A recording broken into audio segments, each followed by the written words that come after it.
بسم الله الرحمن الرحيم الحمد لله والصلاة والسلام على رسول الله محمد بن عبد الله صلى الله عليه وسلم وعلى آله وأصحابه أجمعين أما بعد. Naam, kwa tawfiki ya Allah subhanahu wa ta'ala tunaendelea na somo letu la mustalahi, na leo tupo kurasa nambari 43 wa kitabu chetu, tukiingia katika kuisoma alhadithul maqlubu. Tamam, hadith maqlub. Lakini kabla ya kwenda mbele turudi nyuma ili tuwekane sawa katika baadhi ya mambo. Jambo la kwanza katika alhadithul ali wan nazilu, kama namna tulivyoisoma, na kinachokusudiwa hapa ni vipi? Kinachokusudiwa ni kwamba hadithi ni moja, hadithi ni moja, lakini hadithi hiyo hiyo moja kuna mpokezi katika sanadi yake, kuna watu wachache. Hadithi hiyo itaitwa nini? Al-ali, kwa mujibu wa sanadi yake. Na mpokezi mwingine katika sanadi yake kuna wapokezi wengi. Hadithi hiyo kwa mujibu wa wingi wa watu katika sanadi yake itaitwa nini? An-nazilu. Lakini inakuwa ni hadithi moja, kwa maana katika alhadithul ali wan nazilu haimaanishi kwamba hadithi ni tofauti. Hadithi ni moja inayozungumzia maudhui moja, lakini sanadi ndiyo tofauti. Sasa ile sanadi ambayo ina wapokezi wachache, hadithi yake itaitwa al-ali. Tamam, kwa maana sifa ya sanadi yake ni al-ali, na hii hadithi ambayo sanadi yake na wapokezi wengi itaitwa an-nazil, kwa maana sifa ya sanadi yake ni an-nazil. Tamam. Lakini pia katika alhadithul mudraj nilipendelea kutaja namna gani inafahamika al-idraju fil matni. Tamam, lakini naona nilighafilika katika darasa yetu ya jana, sikutaja hivyo vitu, lakini insha Allah taala tutaanza kuvitaja, kisha baada hapo tutaingia katika somo letu la leo. Tamam. Kaifa yudraku al-idraj, namna gani inafahamika idraj katika nini? Katika matni hadithi. Wanawazuoni wakasema yudraku al-idraju biwurudihi munfasilan fi riwayatin ukhra, biwurudihi munfasilan fi riwayatin ukhra. Itafahamika idraj katika matni biwurudihi, kwa kuja hadithi ile ile, munfasilan, hali ya kuwa imepambanuka na ile idraj. Kupambanuka kwa maana imeepukana na ile idraj, fi riwayatin ukhra, katika riwaya ya mtu mwingine. Tamam. Kwa maana hii ni namna ya kwanza ya kufahamika al-idraju fil matni au fi sanad. Tamam. Ni vipi? Ije hadithi nyingine mfano wa hadithi ile ile, lakini hiyo hadithi nyingine inakuwa haina ile ziada ambayo ipo wapi? Katika ile hadithi ambayo ndani yake kumefanyika nini? Al-idraj. Tamam. Hiyo ni namna ya kwanza. Namna ya pili, yudrak al-idraju, inafahamika idraj bitansisi ala dhalika min arrawi, bitansisi, kwa kubainishwa, ala dhalika, juu ya hilo, min arrawi, na yule mpokezi wa hadithi hiyo, kwa kusema mwenyewe kwamba mimi hichi nilichokio, yani kwamba mimi katika matni hii nimeongeza nini? Nimeongeza maneno ambayo si katika hadithi. Tamam. Hakadha. Au baadhi al-a'immati al-muttali'ina, akiwa na maana au bitansisi ala dhalika min baadhi al-a'immati al-muttali'ina, au kubainishwa hilo kubainishwa hilo min baadhi al-a'immati al-muttali'in, kutoka kwa mmoja katika wanawazuoni wa hadithi waliobobea katika nini? Ukaguzi wa hadithi. Tamam. Kwa hiyo ni namna ya pili. Namna ya tatu, yudraku al-idraju biistihalati kaunihi sallallahu alayhi wasallam yaqulu dhalika. Inafahamika idraj katika matni biistihalati, kwa kuwa ni muhali kaunihi sallallahu alayhi wasallam yaqulu dhalika, kwa kuwa ni muhali kwamba mtume sallallahu alayhi wasallam awe ndiye mwenye kusema maneno kama hayo ambayo nini yamezidishwa katika matni, kama mfano tulivyoona katika ile hadithi ya Abi Huraira. Sasa ile hadithi ya Abi Huraira inayosema lil'abdi al-mamluk ajran walladhi nafsi biyadihi laula al-jihad fi sabilillah wal hajj wa birru ummi la ahbabtu an amuta wa ana mamlukun. Ni muhali mtume kusema hivyo. Kwa sababu gani? Sifa ya utumwa kwa mitume ni sifa ambayo wameepushwa nayo, kwa maana mitume hawasifiki na sifa ya utumwa. Tamam, hakadha. Kwa hiyo kupitia namna hizi tatu ndio inafahamika idraj katika matni. Tamam.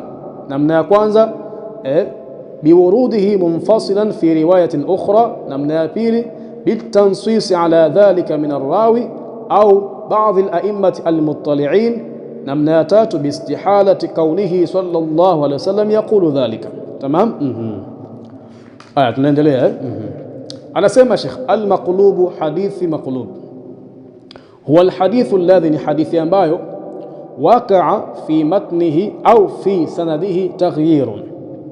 Waqa'a yametokea fi matnihi, katika matni yake, au fi sanadihi, au katika sanadi yake, taghyirun yametokea mabadiliko fulani, biibdali lafdhin biakharin, biibdali lafdhin kwa kulibadilisha tamshi fulani, biakharin kwa kuweka tamshi jingine, au bitaqdimin wa taakhirin, au bitaqdimin au kwa kutanguliza kitu fulani, wa taakhirin na kukichelewesha kitu kingine, wa nahwi dhalika, na mfano wa hayo. Tamam.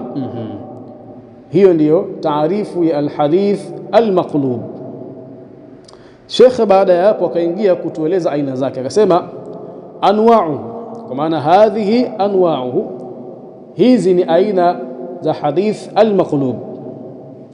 Wa huwa naw'ani, wa huwa, na hadithi hiyo maqlub naw'ani, imegawanyika katika aina mbili.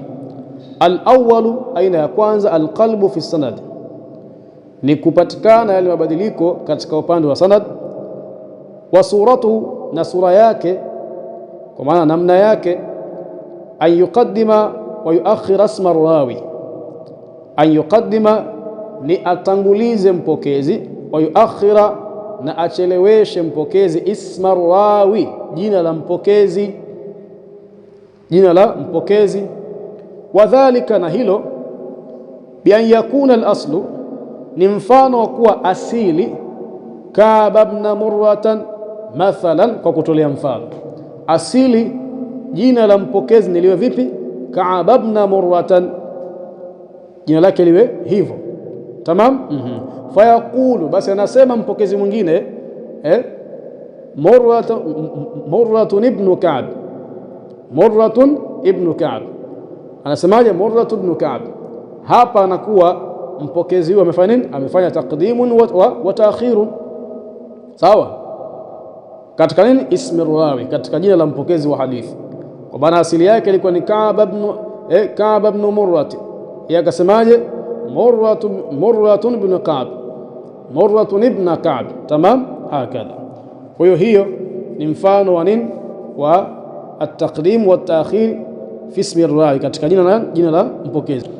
Namna ya pili, an yakuna alhadithu, ni iwe hadithi mashhuran, ni yenye kufahamika, an rawin, kwa kupokelewa na mpokezi fulani, min arruwati, katika wapokezi wa hadithi, au mashhuran, au iwe hadithi ni yenye kufahamika, biisnadi ma, kwa kupokelewa na sanadi fulani, fayubdilu binadhirihi fi tabaqati min arruwati.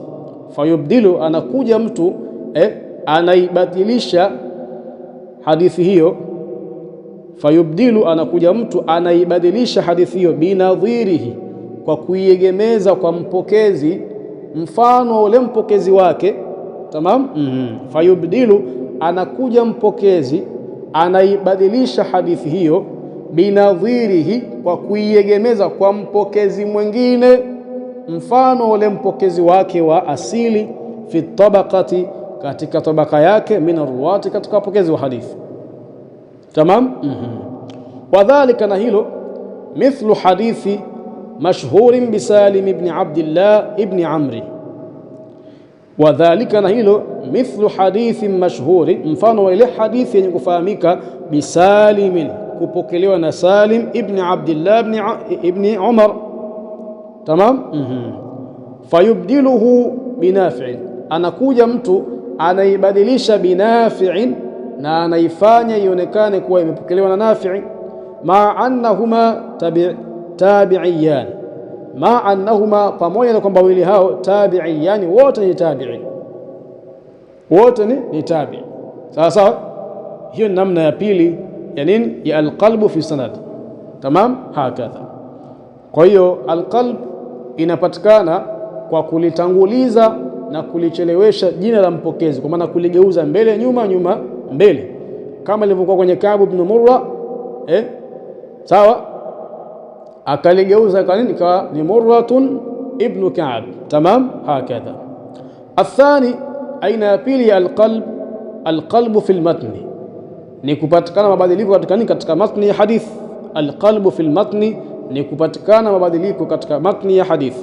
Wa huwa, na namna hiyo, an yaj'ala kalimatan min alhadithi, ni kulifanya mtu au kuliweka mtu, sawa sawa, an yaj'ala, ni kuliweka, kalimatan, tamshi fulani, min alhadithi, katika hadithi, au kalimatin, au zaidi ya tamshi moja, fi ghairi mawdhi'iha almashhur, katika sehemu nyingine ambayo si sehemu yake yenye kufahamika, si sehemu yake yenye kufahamika. Mithlu hadithi Abi Hurairata, mfano ile hadithi ya Abi Huraira, inda Muslimin, iliyopo katika sahihi Muslim, fi sab'ati, katika kuelezea wale watu saba, alladhina, ambao kwamba yudhilluhumullahu, Allah atawafunika, fi dhilli arshihi, katika kivuli cha arshi yake.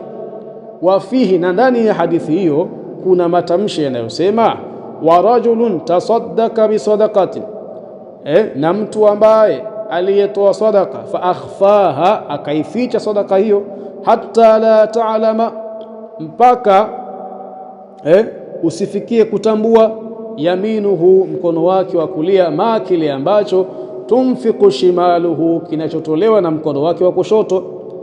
Fahadha mimman quliba ala ahadi ruwat sahwan. Fahadha, basi maneno haya, mimman quliba, ni miongoni mwa yale yaliyogeuzwa, ala ahadi ruwati, na mmoja katika wapokezi, sahwan, kwa kusahau. Wa innama, na hakika si vinginevyo, huwa, uhakika wake ni kusema hivi, hatta la ta'lama shimaluhu ma tunfiqu yaminuhu, hatta la ta'lama shimaluhu, mpaka isifikie ukatambua mkono wake wa kushoto, ma, kile ambacho, tunfiqu yaminuhu, kinachotolewa na mkono wake wa kulia. Lianna al-yamina, kwa sababu mkono wa kulia, hiya allati tunfiqu, ndio ambao unaotoa. Tamam. Kwa hiyo mmoja katika wapokezi alifanya qalb, akaegemeza sehemu ya tamshi la yamin kwenye sehemu ya tamshi la shimal, na tamshi la shimal kwenye sehemu ya tamshi la yamin. Tamam, hakadha. Hukmuhu, hukmu ya hadithi hii, yajibu radduhu ila aslihi thabiti, ni wajib kuirejesha hadithi hiyo ila aslihi thabiti, katika asili yake iliyothibiti. Wal amalu bidhalika al asli thabiti, na kuifanyia kazi hiyo asili yake iliyothibiti. Tamam. Sheikh akaendelea, al-mudhtarib, hadithi mudhtarib, anasema huwa al-hadithu alladhi, ni hadithi ambayo ruwiya ala awjuhin mukhtalifatin, ni hadithi iliyopokelewa ala awjuhin mukhtalifatin, kwa namna tofauti tofauti, ala tasawi, pamoja na kulingana, fil ikhtilafi, katika nini? Kutofautiana kwake, min rawin wahidin, kutoka kwa mpokezi mmoja. Tamam. Bi an rawahu marratan ala wajhin, bi an rawahu, kwa kuipokea hadithi hiyo, marratan, wakati fulani, ala wajhin, kwa namna fulani, wa ukhra, na kwa wakati mwingine ala wajhin akharin, kwa namna nyingine, mukhalifin, yenye kutofautiana lil awwal, na ile namna ya kwanza. Tamam. Hiyo ndio hadithi gani? Ndio alhadith almudhtarib. Ni hadithi ambayo inazungumzia maudhui moja, sawa, lakini hii inasema kulia, hii inasema kushoto, sawa, na zote zimepokelewa na mpokezi huyu mmoja. Tamam. Kwa hiyo hadithi ikiwa katika namna kama hiyo inakuwa ni inaitwa alhadithu almudhtarib, sawa sawa. Fala yakunu mudhtariban illa idha tasawat alriwayatu almukhtalifatu fi as-sihha.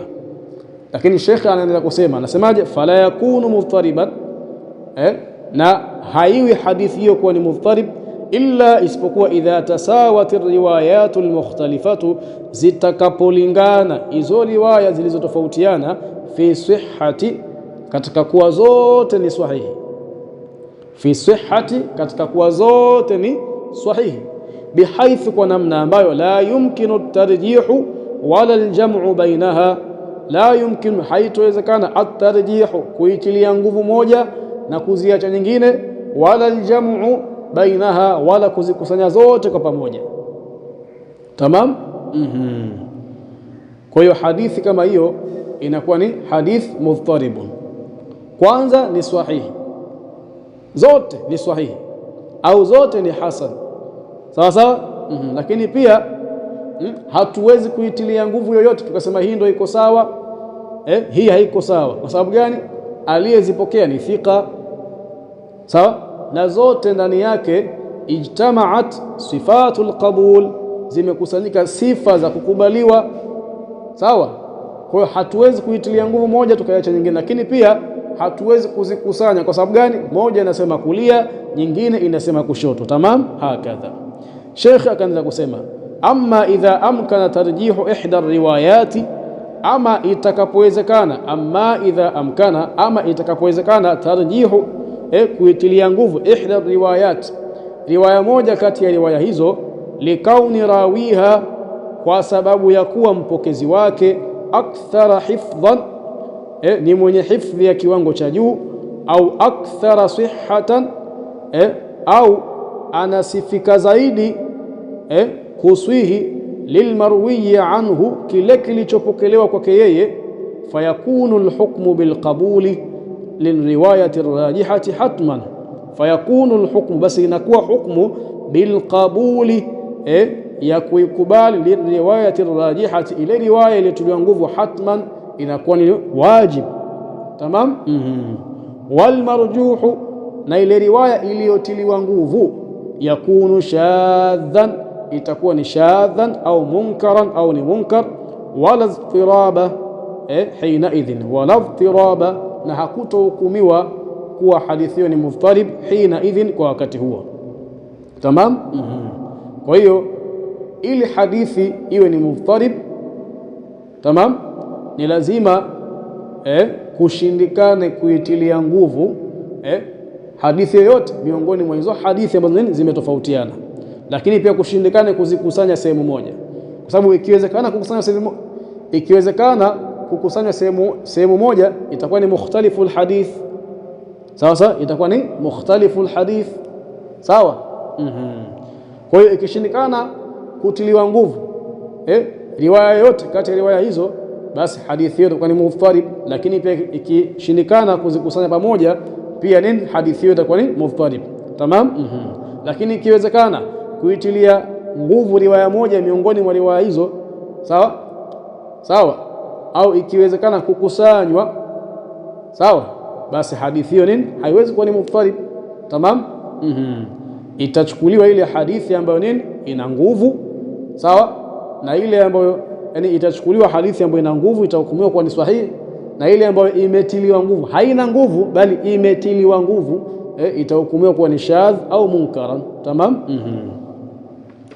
Kwa kasemaje, fayakunu alhukmu bilqabuli lirriwayati arrajihati hatman, walmarjuhu yakunu shadhan au munkaran, wala idhtiraba hina idhin, na wala hakutokuwa nini, na hukumu ya kuhukumiwa kuwa hadithi ni mudhtarib hina idhin, kwa wakati huo. Tamam. Hakadha Mithalu, mfano wa hadithi ambayo ni mudhtarib, hadithu Fatimata binti Qais marfu'an, ni ile hadithi ya Fatimata binti Qais marfu'an iliyopokelewa ikiwa ni hadithi marfu'un, kwa maana ikiwa ni hadithi ambayo maneno yake yameegemezwa kwa Mtume.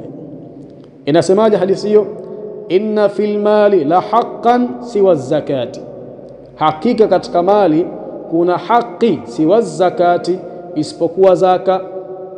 Hakadha rawahu Tirmidhi, hakadha, kwa namna hii, rawahu Tirmidhi, ndivyo alivyoipokea al-Imam at-Tirmidhi.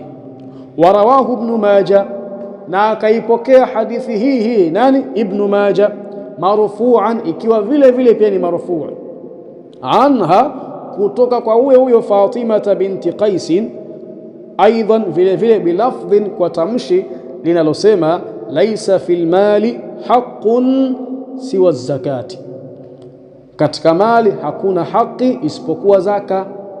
Sasa unaona hadithi ya juu inakataa kwamba nini, kwenye mali kuna haki lakini sio zaka, sawa sawa, na hadithi ya pili inakubali, nasemaje? Laisa fil mali haqqun siwa zaka, hakuna haki yoyote katika mali isipokuwa zaka. Tamam. Hasa hadithi zote hizi ni sahihi. Kwa sababu gani? Ndani yake zimekusanyika sifatul qabul, sawa sawa. Lakini sasa hapa ikashindikana nini? Ikashindikana kuzikusanya pamoja, lakini pia ikashindikana kuitilia nguvu moja na kuiacha nyingine. Kwa hiyo hadithi ya namna hii inaitwa nini? Inaitwa alhadithu almudhtarib. Tamam, hakadha. Mafhumu hapo? Hukmuhu, hukmu ya hadithi hiyo. Hukmu ya hadithi hiyo, adh-dhu'fu, ni hadithi dhaifu, liish'arihi, kwa sababu ya kuonesha kwake, biadami dhabti ruwatihi, kukosekana udhibiti kwa wapokezi wake. Tamam. Kwa maana hadithi ambayo inaonesha kwamba wapokezi wake wamekosa sifa ya adhabt, ya kudhibiti. Tamam. Lakini watahukumiwa sio kabla, baada ya kutokea kitu kama hicho. Tamam, hakadha. Almuallalu, hadithi ambayo ni muallal, wa yuqalu lahu almuallu walma'lul, wa yuqalu lahu, na inaitwa hadithi hii almuallu, inaitwa kwa jina jingine ambayo ni almuallu walma'lul, na inaitwa kwa jina jingine ambayo ni alma'lul. Wa huwa alhadithu alladhi, nayo ni hadithi ambayo ittala alhafidhu albasir, ameona alhafidhu albasir, mwanawachuoni nguli wa hadithi, fihi, ndani ya hadithi hiyo. Mwanawachuoni nguli kwa maana mwanawachuoni mbobezi wa hadithi, fihi, ameona ndani ya hadithi hiyo, ala illatin qadihatin, ameona dosari, au tuseme illa. Tamam. Ala illatin qadihatin, ameona illa yenye kutia dosari, fi sihhatihi, katika nini? Katika kusihi hadithi hiyo. Tumesoma kule juu illa maana yake ni sifa, si ndio? Kwa hiyo huwa alhadithu alladhi, ni hadithi ambayo ittala alhafidhu albasir, ameona mwanawachuoni mbobezi wa hadithi, fihi, katika hadithi hiyo, ala illatin, sifa iliyofichikana, qadihatin, yenye kutia dosari, fi sihhati, katika kusihi hadithi hiyo. Tamam. Kwa maana gani? Hadithi ambayo ni almuallalu au almuallu au alma'lulu, ni hadithi ambayo kabla ya kuhukumiwa kuwa ni almuall, ilikuwa ni hadithi sahihi. Sawa, ilikuwa ni hadithi gani? Ilikuwa ni hadithi sahihi, lakini baadaye, baada ya kuangaliwa na kuonekana kwa nini kuna dosari, kuna sifa iliyojificha, sifa yenye kutia dosari katika kusihi hadithi hiyo, hadithi hiyo ndio inahukumiwa kwa nini? Kuwa ni almuallal au almuallu au alma'lul. Tamam, hakadha. Ndio akasema alhadithu alladhi ittala alhafidhu albasir fihi ala illatin qadihatin fi sihhatihi. Tamam, juu ya sifa iliyofichikana, qadihatin, yenye kutia dosari, fi sihhati, katika nini? Kusihi kwa hadithi hiyo. Ma anna dhahirahu assalamatu minha, ma anna, pamoja na kwamba dhahirahu, wazi wa hadithi hiyo, assalamatu minha, ni kusalimika na ile illatun qadiha. Tamam. Kwa maana gani? Kwa maana kwamba hadithi hiyo ilikuwa inaonekana kwa ile hali yake ya wazi, kwa ile hali yake ya wazi, hali yake ya nje, kabla ya ule mwanachuoni mbobezi kuzama ndani. Sawa, ilikuwa inaonekana kwa nini imesalimika na hiyo illa, na ilikuwa inaonekana kuwa ni sahihi. Tamam. Lakini baadaye, baada ya yule mwanachuoni mbobezi alivyokusanya njia za hadithi na kuangalia sanadi zake, tamam, akaja kugundua nini? Kwamba kuna nini? Kuna sifa iliyojificha ambayo wale watu wenye upeo mdogo hawakuiona. Sawa sawa, na sifa hii ni yenye kutia dosari katika kusahihi hadithi. Sawa. Sasa hapo ndo anakuja nini? Kuihukumu kwamba hadithi hiyo ni almuallal. Tamam, hakadha. Kwa hiyo ma'anna dhahirahu assalamatu minha, pamoja na kwamba uwazi wa hadithi hiyo, kwa maana hali yake ya uwazi, assalamatu minha ni kusalimika na hiyo illa. Tamam. Akaanza kutoa mifano, kal irsali alhadithi almawsuli, kal irsali, kama kuihukumu kuwa ni mursal, kal irsali lilhadithi. Tamam. Kal irsali, kama kuihukumu kuwa ni mursal lilhadithi almawsul, hadithi ambayo ni muttasil. Tamam. Au al-ittisali lilmursali, au kuihukumu kuwa ni muttasil lilmursali, hadithi ambayo ni mursal. Au al-idraji fi al-matni was-sanadi, au kuwepo idraji katika matni au sanad. Au al-waqfi lilmarfu'i, au kuihukumu kuwa ni hadithi mawquf lilmarfu'i, hadithi ambayo ni marfu'. Au al-aksi, au kinyume chake, kwa maana kuihukumu kuwa ni marfu'u, hadithi ambayo ni mawquf. Tamam. Fakulluha, basi haya yote yaliyoelezwa hapa, ilalun, ni dosari ambazo la tudraku, haziwezi kufahamika illa bilbahth, isipokuwa kwa kufanya uchambuzi, kuingia in deep. Tamam. Wa jam'i turuqi, na kuzikusanya njia za hadithi, wan nadhari fiha, na kutazama ndani ya hizo njia za hadithi. Tamam. Hukmu ya hadithi hiyo, annahu min anwa'i dhaifi, ni katika aina za hadithi ambazo ni dhaif. Tamam, hakadha. Wa ila huna antahi. Alkamalu lillah wal ismatu lil anbiya wan naqsu lana wa hadha. Assalamu alaykum wa rahmatullahi wa barakatuh wal afwa minkum.